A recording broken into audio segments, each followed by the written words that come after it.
Saya kasih Ustaz Malik, jawatan kuasa, hadirin sidang jemaah rahimani wa rahimakumullah. Malam ni saya bincang tadi dengan Ustaz Malik lewat petang tadi. Kita tukar format. Kita tak buka kitab, tapi kita tukar kepada ceramah Isra' dan Mi'raj. Sempena kita baru melalui peristiwa besar ini, perjalanan yang agung, maka kita ambil keberkatan untuk mengulang kaji peristiwa yang sangat menguji keimanan. Yang pertamanya, berkenaan tarikh berlakunya peristiwa Isra' dan Mi'raj, berlaku khilaf di kalangan para ulama. Tidak sepakat.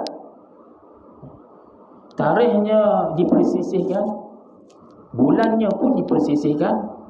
Ada pendapat bulan Rajab, ada pula pendapat bulan Ramadan, dan ada pendapat bulan Rabiul Awal. Tahunnya pun dipersisihkan.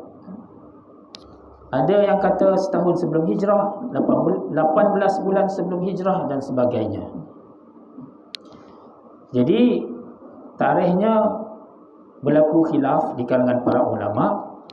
Namun begitu, 27 Rajab itu antara pendapat ulama yang kuatlah, antara pendapat yang muktabar, yang masyhur.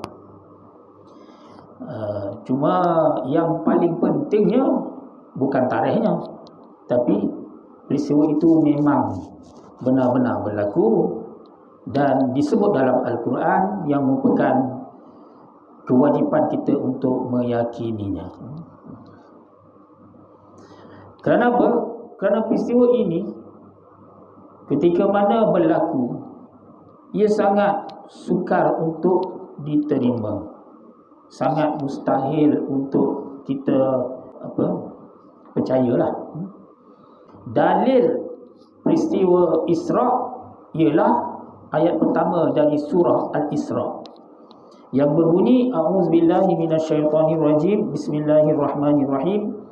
Subhanalladzi asra bi'abdihi laylan minal masjidil harami ilal masjidil aqsa alladzi barakna hawlahu linuriyahu min ayatina innahu huwas sami'ul basir.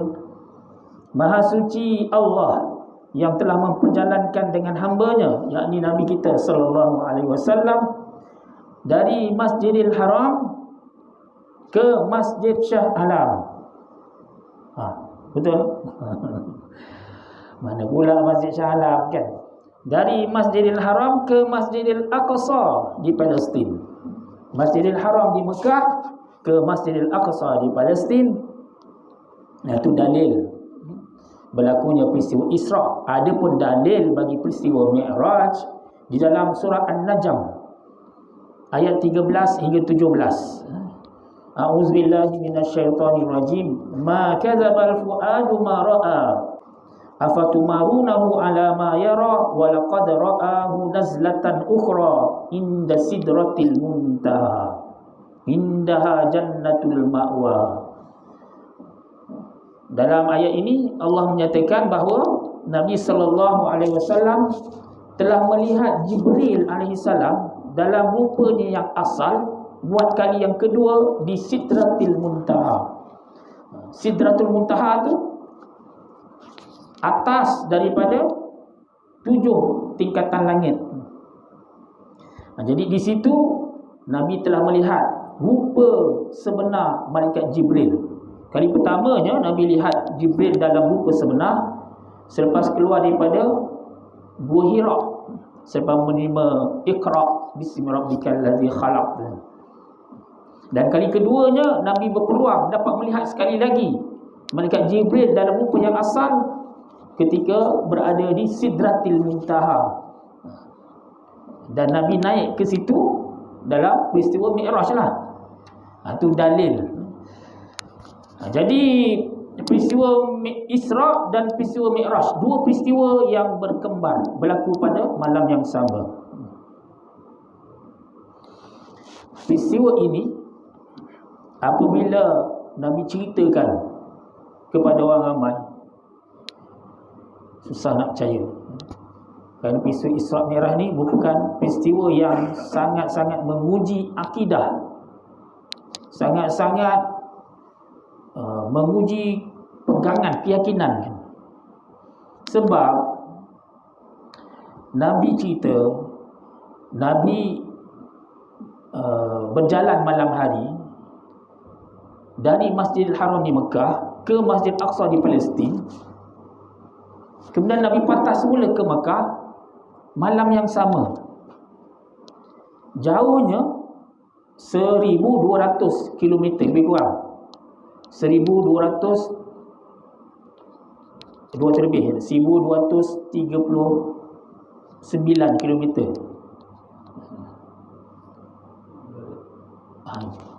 Kan? Itu baru pergi saja.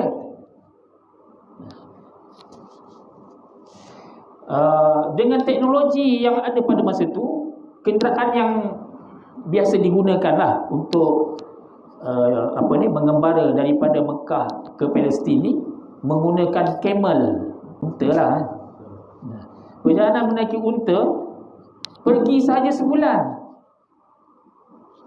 Pergi saja sebulan. Itu patah semula ke Mekah, 2 bulan lah pergi balik.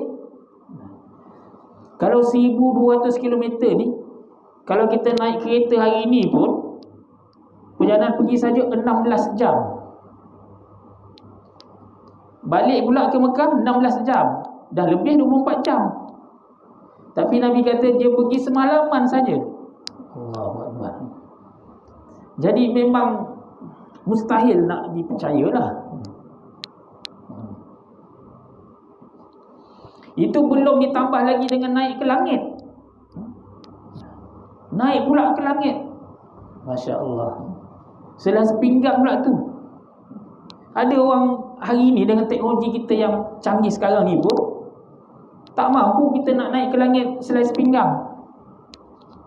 Kan? Mesti dengan pesawat khasnya, baju angkasawannya, bekalan oksigennya. Ni Nabi naik ke langit selai sepinggang macam tu saja. Ayah Pin tu bohong. Kerajaan langit. Sekali-sekali turun ke bumi nak beli rokok. Sebab kat langit tak ada kedai rokok. Itu bohong. Mana orang boleh naik ke langit selai sepinggang macam tu. Muncullah Nabi naik ke langit malam hari. Kalau siang agaknya tengah orang siapa tu kan zoom naik ke langit. Allahuakbar. Jadi dua peristiwa berkembar ni. Yang pertama Isra', Nabi berjalan di malam hari. Sebenarnya bukan Nabi berjalan sendiri, Nabi diperjalankan oleh Allah Subhanahu Wa Taala. Artinya bukan dengan kekuatan Nabi sendirilah, tapi Allah yang menjalankan dengan Nabi-Nya dari Masjidil Haram di Mekah ke Masjidil Aqsa. Kemudian di Masjidil Aqsa Nabi dinaikkan, dimi'rajkan ke langit, sehingga melepasi 7 petala langit dan kemudian sampai ke Sidratil Muntaha. Jadi peristiwa ini memang sangat menguji akidah, keimanan, pegangan dan keyakinan. Kalau kita ada pada masa itu, belum tentu kita termasuk dalam kalangan orang-orang yang mempercayai Nabi. Belum tentu. Sebab kita ni banyak nak main akal lagi, nak guna logik lagi kan. Tak logik kita kata kan. Dan bila Nabi kembali ke Mekah sebelum subuh, kemudiannya Nabi mencari jalan, fikir panjang macam mana nak cerita kat orang ramai peristiwa ni. Macam mana caranya nak mengumpulkan orang, kemudian nak ceritakan peristiwa ni. Bimbang juga, orang percaya ke tidak nanti kan. Tapi Nabi tu sangat bersemangat dah. Bawa balik daripada perjalanan berjumpa Tuhan kan. Semangat sangat Nabi masa tu. Nabi tak kisah nak percaya tak percaya, nak tak korang, tapi tugas aku nak menyampaikan. Tiba-tiba datang Abu Jahal. Dia tengok Nabi macam menong mikir kan. Dia pun tanya, Muhammad, ada apa-apa berita baru? Nabi pun kata, kebetulan ada.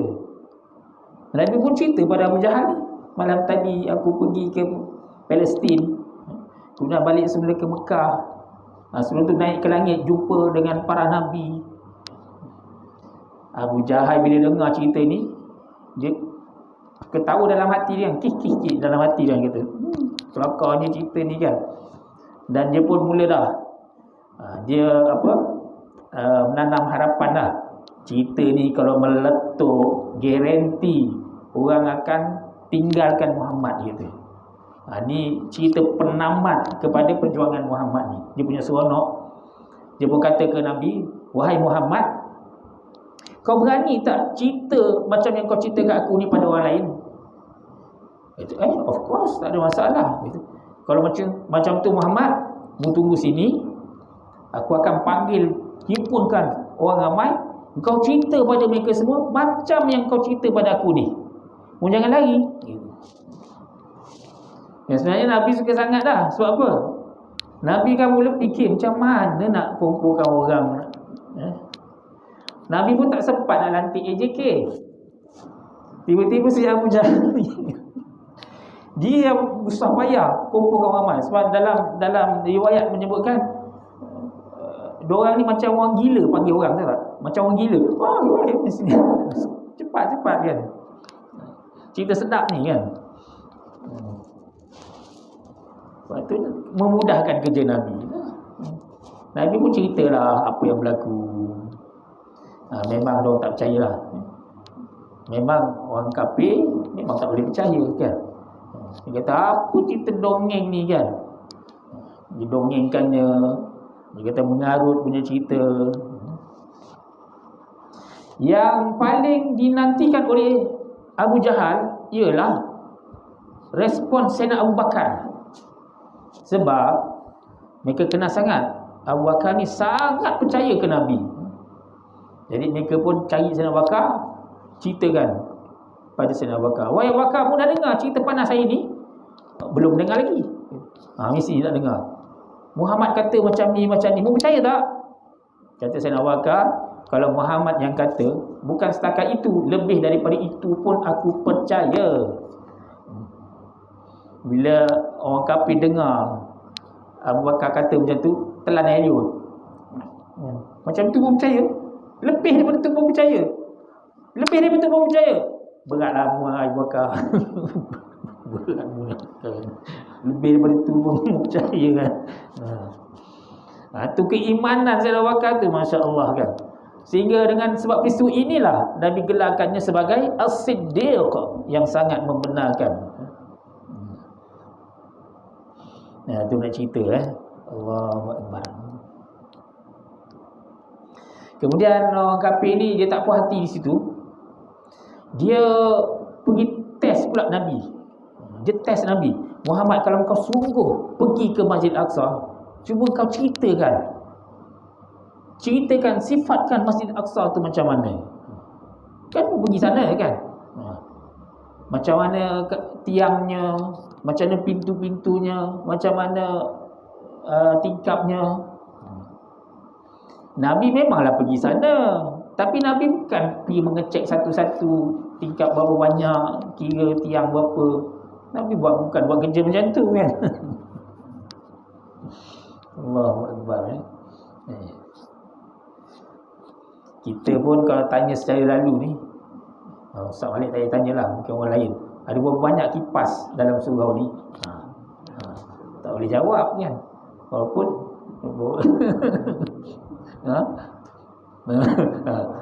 kena kira dulu kan. Main jauh tak ada dalam kepala kita kan.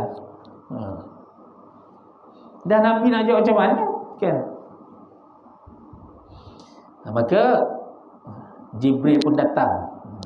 Dia bawa Masjid Aqsa tu, letak depan Nabi.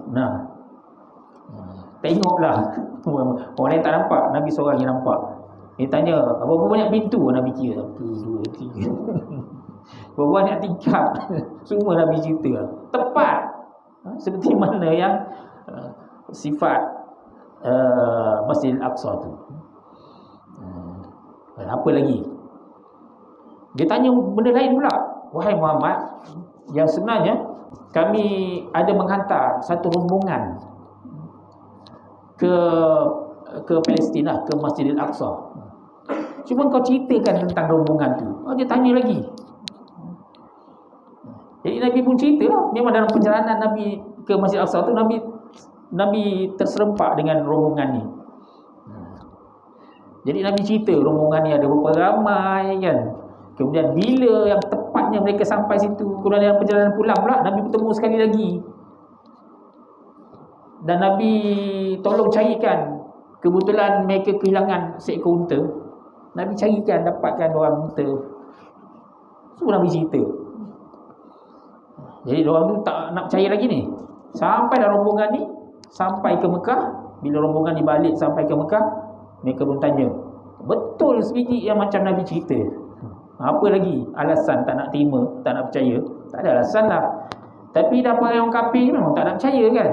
Dia tak percaya, kata sihir lah apa macam-macam. Dia tak percaya juga. Itulah nak ceritanya. Peristiwa Isra' dan Mi'raj. Dia satu sikit lagi yang saya nak kongsikan. Dalam kalangan para nabi, ada seorang nabi yang dia kegemarannya suka berjalan waktu malam. Waktu malam dia keluar berjalan, melihat keindahan, melihat keagungan ciptaan Tuhan. Dia suka berjalan malam. Siapakah nabi itu? Nabi itu ialah Nabi Ya'qub alaihi salam. Sebab itulah Nabi Ya'qub ini digelar sebagai Israel. Israel. Isra, perjalanan malam hari kan. Hamba Allah. Itu dalam bahasa Ibrani. Kalau kita tengok nama-nama malaikat, Jibrail, Mikail, Izrail, Il itu hamba Allah. Israel, hamba Allah yang berjalan malam hari. Israel adalah nama ataupun gelaran kepada Nabi Ya'qub alaihi salam. Mungkin kita tak berperasan. Israel tu ialah nama Nabi Ya'qub. Sebab itu Bani Israel anak-anak Nabi Ya'qub. Bani ni Bani anak-anak ataupun keturunan. Israel Nabi Ya'qub. Anak-anak Nabi Ya'qub ni ada 12 orang. Daripada 4 orang isteri. Isteri yang pertama Nabi Ya'qub kahwin dengan kakak. Isteri yang kedua adik. Yang sebenarnya dalam sejarah Nabi Ya'qub ni dia jatuh hati pada si adik. Tapi oleh kerana adat pada masa tu tak boleh langkah bendul, jadi mesti kahwin dengan kakak dulu, baru boleh kahwin dengan adik. Dan syariat zaman dulu boleh menghimpunkan isteri dari dua beradik. Syariat zaman sekarang tak boleh lah. Kalau kita dah kahwin dengan kakak, nak kahwin pula dengan adik, kena ceraikan kakak, ataupun selepas kakak meninggal baru kita boleh kahwin dengan adik. Tapi zaman dulu boleh. Jadi Nabi Ya'qub kahwin dengan kakak dan kahwin juga dengan adik sekaligus. Himpunkan dalam sebuah rumah. Kemudian Nabi Ya'qub kahwin pula dengan pembantu kakak. Kemudian kahwin pula dengan pembantu adik. Jadi 4 orang. Cukup quorum. Cukup tak quorum? Cukup. Kahwin dengan kakak, kahwin dengan adik, kahwin dengan pembantu kakak, kahwin dengan pembantu adik, himpunkan serumah. Senang kan? Jadi 12 orang, kesemuanya anak-anak Nabi Ya'qub yang disebut dengan Bani Israel. Cuma hari ini apabila kita mengutuk Israel, apabila kita melaknat Israel, kita maki hamun Israel. Israel itu siapa tadi? Nabi Ya'qub alaihi salam. Kita sebut damn to Israel, laknatullah ala Israel. secara tak langsung kita telah mengutuk, melaknat Nabi Allah Yaqub. Tapi kita fahamlah, umat Islam hari ini bila mereka melemparkan laknat, mengutuk, memaki hamun Israel, yang mereka maksudkan negara Israel, bukan Nabi Yaqub. Kita fahamlah tu kan. Cumanya di sebelah pihak Yahudi, mereka seronoklah bila umat Islam marah kan, mengutuk nama Israel, yang mana pada mereka itulah Nabi Yaqub alaihi salam. Cerdiknya Yahudi ni, dia pergi namakan negara dia dengan nama Israel, supaya bila orang Islam marah ke dia, mengutuk, maki hamun, melaknat dia, melaknat atas nama Israel, iaitulah Nabi Yaqub alaihi salam.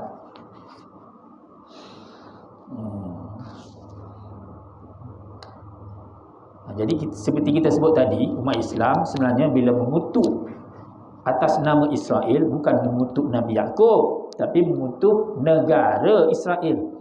Tetapi nama Israel ini, dia mempunyai dua serampang. Bila kita umumkan sebut Israel, dia boleh pergi kepada Nabi Yaqub dan boleh pergi kepada negara Israel. Yang terbaiknya kita jangan guna nama Israel. Kalau kita nak mengutuk, melaknat, kita guna Yahud ataupun Zionis, Sahyuniyah dalam bahasa Arab. Jadi beza pula tu. Yahudi kemudian Zionis, ada beza. Israel nama Nabi Yaqub, Bani Israel keturunan Nabi Yaqub, ataupun kita kata ada pertalian darah lah, keluarga. Adapun Yahudi lebih kepada agama Yahudi. Dalam hadis Nabi sebut, kullu mauludin yuladu alal fitrah fa abawahu yuhawidanihi aw yunasiranihi aw yumajjisanihi.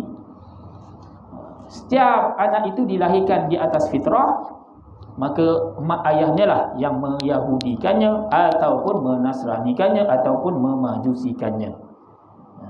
Sama ada nak jadikan anak itu beragama Yahudi atau beragama Nasrani, Kristian, atau beragama Majusi. Jadi Yahudi lebih kepada agama. Dalam Al-Quran, apabila Allah menceritakan tentang cerita yang baik-baik, Allah gunakan dengan nama Israel, Bani Israel. Allah gunakan nama Bani Israel. Tapi bila menceritakan cerita yang berbentuk kemurkaan, Allah gunakan nama Yahud.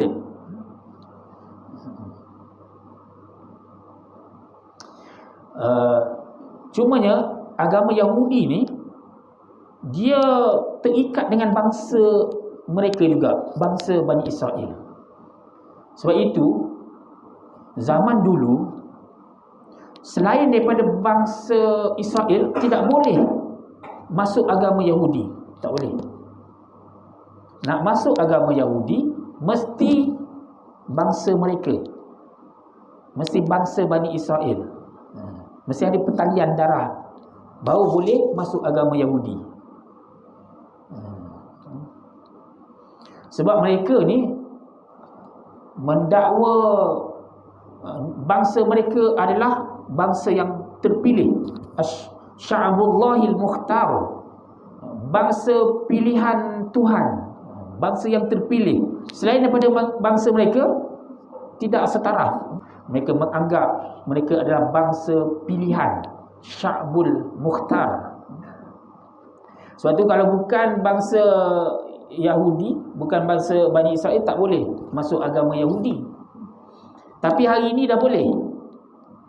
Hari ini dah boleh. Kalau kita bangsa Melayu nak masuk agama Yahudi, hari ini dah boleh. Bukan langsung masuk tak salah masuk agama Yahudi kan. Masuk kan. Nak cerita hari ni je dah terbuka sedikit. sudah dibenarkan. Zaman dulu tak boleh.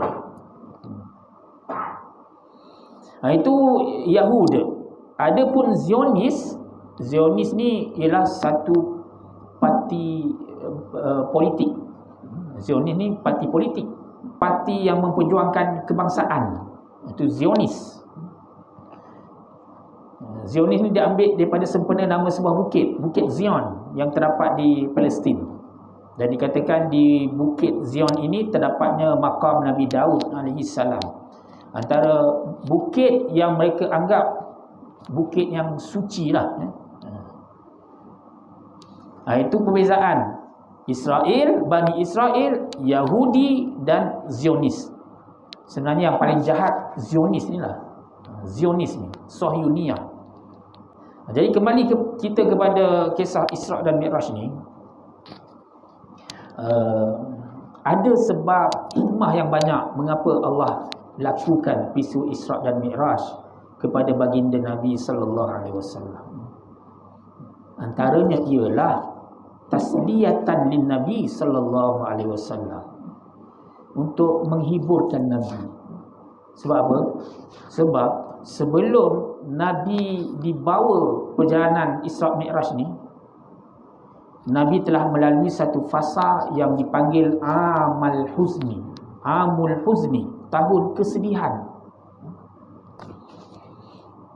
Bermula daripada pemboikotan yang dikenakan ke atas keluarga Abdul Muttalib dan keluarga Bani Hashim selama 3 tahun, yang menyebabkan Abu Talib dan juga Khadijah jatuh sakit. 3 tahun diboikot sampai ke bulu. Disebut dalam riwayat, makanan tak ada ni, makan pucuk-pucuk kayu, makan daun-daun, begitu sekali. Khadijah jatuh sakit masa tu, nak beli ubat tak boleh, nak beli tak ada pembekal. Terlantar dah Khadijah masa tu. Dan selepas tempoh pemboikotan tu berakhir, apa yang berlaku? Wafatnya Abu Talib. Bila wafat Abu Talib, Nabi tersangat sedih. Sebab Abu Talib, bapa saudara Nabi, yang paling banyak membela Nabi, membantu Nabi, banyak jasanya pada Nabi dalam melindungi Nabi, sanggup menerima segala tomahan, tuduhan dan maki hamun daripada kaum Quraisy semata-mata mempertahankan anak saudaranya Nabi Muhammad. Nabi sangat sayang kepada Abu Talib dan merupakan ibarat tangan kanan lah yang melindungi Nabi daripada ancaman musuh Nabi. Musuh-musuh Nabi nak mengapakan Nabi, mereka tak boleh buat berlebihan lah, kerana hormatkan kepada Abu Talib.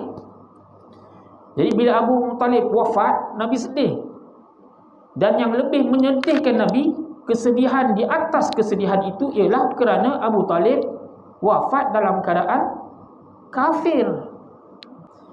Bila Abu Talib jatuh sakit tu, terbaring di atas katil menunggu saat kematiannya, Nabi berusaha pujuk Abu Talib, kan, ucaplah kalimah iman, kalimah tauhid. Tapi bukan Nabi seorang yang ada di situ, Abu Jahal pun ada di situ, pembesar Quraisy ada di situ. Bila Nabi ajak tawarkan kalimah tauhid kepada Abu Talib, yang belakang tu, jangan. Atarghabu an millati Abdul Muttalib, adakah kau nak tinggalkan agama Abdul Muttalib? Jadi Abu Talib akhirnya terpaksa memilih untuk kekal di dalam agama Abdul Muttalib, mati jahiliyah, mati kafir. Itu yang paling menyedihkan Nabi. Nabi bukan tak ada pengalaman kematian orang-orang yang tersayang, ada. Anak Nabi pun meninggal, kan, isteri Nabi 2 orang meninggal sebelum Nabi, kan. Selain daripada Khadijah, iaitu Zainab bintu Khuzaimah. Tapi oleh kerana mereka itu meninggal dalam iman, meninggal dalam keadaan mukmin, masih ada peluang untuk berjumpa Nabi di akhirat. Tapi Abu Talib ni meninggal dalam keadaan kafir, tak jumpa dah di akhirat nanti. Artinya di situlah perpisahan yang berlaku antara Nabi dengan Abu Talib, dan merupakan perpisahan buat selama-lamanya. Tak jumpa dah. Ahli keluarga Nabi yang lain, Nabi akan jumpa semula di akhirat nanti. Abu Talib tak jumpa dah buat selama-lamanya. Itu yang menyedihkan Nabi kan. Kemudian 3 hari selepas tu menyusul pula kewafatan Khadijah. Selang 3 hari je. Allahu Akbar. Khadijah ni pun memang dia sebelum kahwin dengan Nabi lagi merupakan orang yang terhormat di zamannya. Ibaratnya diva lah kita kata. Jadi bila ada Khadijah ni pun musuh malulah nak mengapa-apakan Nabi sebab hormat ke Khadijah ni. Tapi apabila Khadijah wafat, maka hilang tangan kanan dan tangan kiri yang selama ini menjadi kubu perisai kepada Nabi daripada ancaman musuh. Artinya terbuka seluas-luasnya pintu untuk musuh-musuh Nabi menyakiti Nabi. Nabi pun bawa diri ke mana? Ke Taif. 80 km jauhnya daripada Mekah ke Taif. Nabi bawa anak angkat dia Zaid bin Harisah berdua berjalan kaki 80 km, seperti daripada sini sampai ke Mekan. Kita pernah berjalan kaki 80 km? Tak pernah. Nabi berjalan kaki 80 km ke Taif. Allahu Akbar. Kemudian dah sampai di sana, apa yang Nabi terima? Penghinaan, rejaman batu, kayu, objek-objek keras, kata-kata nista, maki hambur dan sebagainya. Allah. Sampai dalam riwayat menceritakan bila Nabi kena macam tu, dah kena baling batu, benda-benda keras tu, memang dah darah lah mengalir dari tubuh Nabi tu satu. Tapi tu perasaan, Allahu Akbar. Kita, Nabi tu manusia macam kita juga, ada perasaan. Kalau orang kata kita bodoh, marah tak kita? Luka tak perasaan kita kan? Orang kita gila kan? Ahli sihir. Terasa kita kan? Nabi samalah, ada perasaan tu. Anak Nabi Ibrahim meninggal, menitik air mata Nabi. Sama. Dah kesedihan demi kesedihan menimpa kepada Nabi. Nabi nak menyerap segala tekanan tu. Masya Allah ya. Suatu ketika Nabi diperlakukan di Taif tu, Nabi dihalau keluar dari Taif. Dalam riwayat menceritakan, Nabi ni dia dah tak perasan dah. Dia dah tak sedar sekeliling dia. Dia tak sedar. Dia pun tak tahu ke mana kaki membawa dia. Bila Nabi tersedar, bila kaki Nabi membawa Nabi masuk ke sebuah taman kurma, kebun kurma. Baru situ Nabi tersedar. Kat mana aku ni? Baru Nabi perasan. Kat mana ni? Nabi tengok keliling. Bila Nabi dongak ke langit, Nabi nampak Jibril alaihissalam beri salam kepada Nabi kan. Baru Nabi perasan situ. Tak sedar. Itu punya remuknya hati Nabi tu hancur luluh bila diperlakukan orang Taif. Sebab tu bila Aisyah tanya, dalam banyak-banyak dugaan yang engkau terima sepanjang perjuangan kau ni, yang mana yang paling menghancur luluhkan hati engkau? Nabi kata, peristiwa di Taif. Bila dah Nabi dalam keadaan tertekan begitu, kesedihan yang melampau. Kalau ibarat kita boleh kata ketika itu Nabi down semangat Nabi. Tapi dia sesuai dengan tahap Nabi itulah. Kalau kita kena macam tu, tak tahulah kita. Ambil kain kapan balut diri sendiri, buat matilah jawabnya. Ini ceritanya Nabi, Masya Allah kan. Daripada peristiwa itulah kemudian Allah hiburkan Nabi, bawa berjumpa dengan Allah Azza wa Jalla. Jadi antara hikmah diperlakukan peristiwa Isra' Mi'raj ni untuk tasliyatan lin Nabi sallallahu alaihi wasallam, hiburan kepada Nabi. Allah pujuk balik hati Nabi kan. Dan yang kedua hikmahnya tasji'an lin Nabi sallallahu alaihi wasallam, untuk memberi semangat semula kepada Nabi, beri motivasi balik, segarkan balik semangat Nabi. Nabi dibawa dalam peristiwa Mi'raj.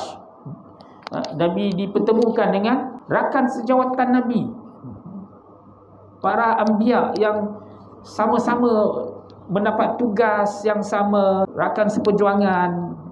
Kan kita bila kita ada masalah, kemudian kita jumpa kawan-kawan yang sekerja kita, saling kuat menguatkanlah antara satu sama lain kan. Lupa cerita tentang Buraq cerita sikit tentang Buraq. Dalam peristiwa Isra', Nabi menaiki kenderaan Buraq. Buraq ni apa? Dalam hadis Nabi sebut, utitu bidabbatin bayda, aku didatangkan dengan seekor haiwan yang putih, tingginya lebih sedikit daripada himar, tapi rendah sedikit daripada bagal. Ni Buraq ni tinggi sedikit daripada himar. Himar tahu himar? Donkey. Rendah sedikit daripada bagal. Bagal tahu? Bagal. Tak apalah, tak tahu pun. Tapi itulah, binatang Buraq ni dia tinggi sedikit daripada himar, rendah sedikit daripada bagal, tengah-tengah. Kemudian kepantasannya, sekali dia melangkah sejauh mata memandang, sepantas kilat. Buraq ni pun asal daripada barakun, maknanya kilat. Itu dalam hadis yang sahih menceritakan, menggambarkan Buraq setakat tu je. Tapi ada pula riwayat yang palsu, hadis palsu, ada penambahan. Dia katanya Buraq ni kakinya macam kuda, tanduknya macam lembu, berwajah manusia, siap ada nanda pula lagi tu. Pernah tengok? Orang dulu buat frame, gantung di rumah. Maknanya balik kan, cuba cek, pokok lah ada tergantung lagi belakang pintu tu. Itu dia buat palsu. Buang je betul tukar Buraq. Ada pula perempuan Buraq ni, lawa pula tu. Allahu Akbar. Okay, bila Nabi di Mi'raj kan, di langit yang pertama Nabi bertemu dengan Nabi Adam alaihi salam, Abul Bashar. Panjanglah sebenarnya tu cerita di situ, tapi kita nak ringkas je. Kemudian Nabi pun naik lagi ke langit yang kedua. Di langit yang kedua Nabi bertemu dengan siapa? Dua orang Nabi ni, iaitu Nabi Isa dan Nabi Yahya. Nabi Yahya ni pak sepupu, Nabi Isa anak sepupu. Ada hubungan keluarga dekat jugalah. Dan kedua-dua Nabi ni muda. Nabi Yahya umur 30-an ketika mati syahid disembelih. Nabi Yahya 30-an, tidak berkahwin. Nabi Isa pun Allah angkat ke langit. Nabi Isa tak wafat lagi, masih hidup. Allah simpan. Masa Allah angkat dia ke langit, umur dia 30-an, 33 tahun. Dan belum berkahwin juga. Dia akan turun semula di akhir zaman, membantu misi Al-Imamul Mahdi, dan dialah yang akan membunuh Dajjal. Imam Mahdi pun tak boleh nak kalahkan Dajjal ni. Dajjal ni hanya akan mati di tangan Nabi Isa alaihi salam. Nabi Isa bunuh dengan tombak dia, sebut dalam hadis, dengan tombak. Kemudian Nabi naik ke langit yang ketiga. Nabi dipertemukan dengan Nabi Yusuf alaihi salam. Nabi cerita tentang kecantikan Nabi Yusuf. Innahu qad u'tiya syatrul husn. Nabi Yusuf ni diberi Allah kecantikan separuh kecantikan manusia. Maksudnya macam mana? Kecantikan Nabi Yusuf tu separuh lagi tu yang kita kongsi ramai-ramai ni. Separuh kecantikan lagi tu yang kita kongsi ramai-ramai. Artinya paling handsome kita pun campur kehandsomean semua orang yang ada ni, baru separuh nak bandingkan dengan kecantikan Nabi Yusuf alaihissalam. Cantik Nabi Yusuf. Kemudian di langit yang keempat, Nabi dipertemukan dengan Nabi Idris alaihissalam. Di langit yang kelima, Nabi dipertemukan dengan Nabi adik-beradik Nabi Musa. Siapa? Nabi Harun. Di langit yang keenam, Nabi bertemu dengan Nabi adik-beradik Nabi Harun. Siapa? Siapa lagi? Dan tadi kita tanya anak adik-beradik Nabi Musa, Nabi Harun. Ni adik-beradik Nabi Harun, Nabi Musa lah. Nabi Musa dengan Nabi Harun ni dua beradik. Siapa abang, siapa adik? Siapa abang, siapa adik? Nabi Musa. Nabi Musa abang ke adik? Nabi Musa adik.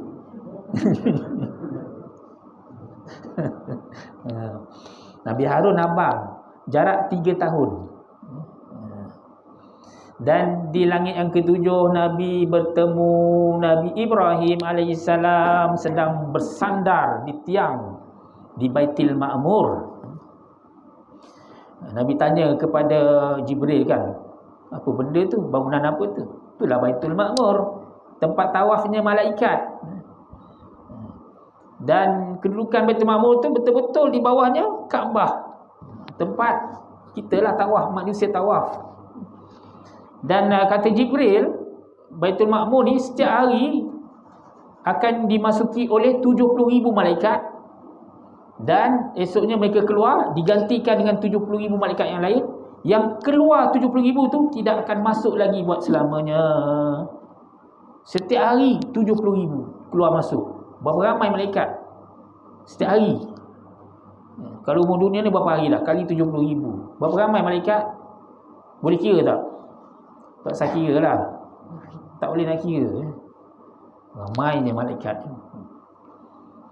Dan yang paling penting, bila kita cerita episod Isra' Mi'raj ni, dia punya intipati episod Isra' Mi'raj ni ialah kefarduan solat 5 waktu.